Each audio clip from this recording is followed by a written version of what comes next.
మాకే తెలియదు. అలా అయిపోయింది వీళ్ళ పరిస్థితి. జగన్మోహన్ రెడ్డి గారు ఆయన పవర్లో ఉన్నప్పుడు చెట్లన్నీ నరికి చీరలు కట్టుకొని ఇది కాదుకు ఆ 5 years అట్లా గడిపినాడు. మరి ఈరోజు ఏమి సడన్గా ఏమీ లేకుండా పోయినట్టు అర్థమేమి? ఆయన పార్టీలోనే ఏదో శత్రుత్వం ఉందని నేను అనుకుంటున్నాను. మరి ఇన్ని ఇన్సిడెంట్లు జరిగినాయి చూడండి. బోటు ప్రమాదం 39 మంది చనిపోతే ఆయన కనీసం ఆ రోజు అక్కడికి పోయినాడా? అంత సేవ రాజకీయమే. ఈ ప్రాజెక్ట్ ఎందుకు పోయిన ఘటనలో 33 మంది పోయినారు. ఎందుకు పోయినారు? అది తప్పిదం వైఎస్ఆర్ పార్టీదే. అక్కడుండే ఇసుకే అంత తోలి డబ్బులు చేసుకున్నారు.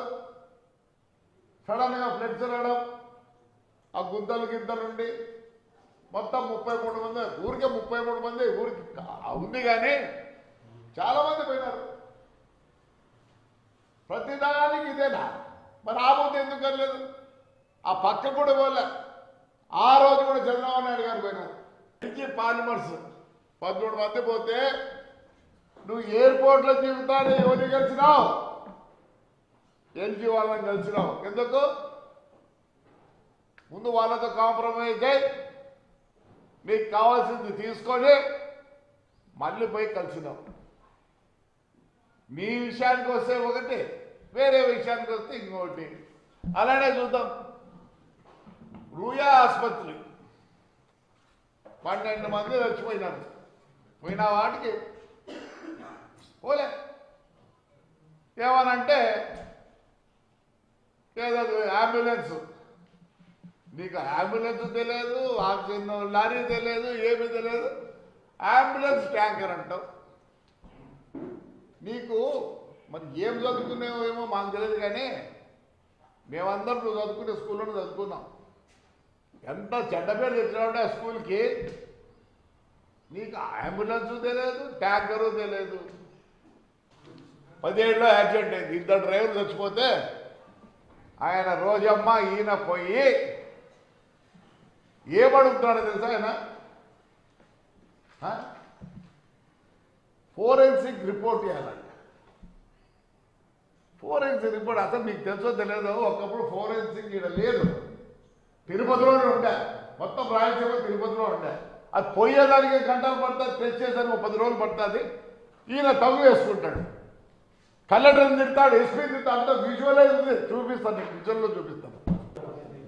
కానీ అదే మా బస్సు యాక్సిడెంట్ అయిన పక్క రోజు నువ్వు రోజమ్మ ఆడికి వచ్చి ఎంత గలాట చేసినారు ఆ కృష్ణా డిస్టిక్లో.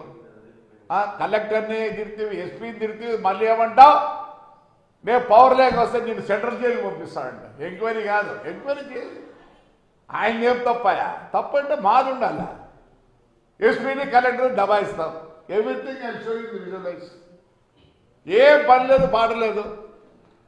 మాది ఫిబ్రవరి 28 జరిగితే మార్చి 1వ తేదీ 78 మంది స్టూడెంట్స్ టూర్కి వచ్చి యాక్సిడెంట్ అయింది.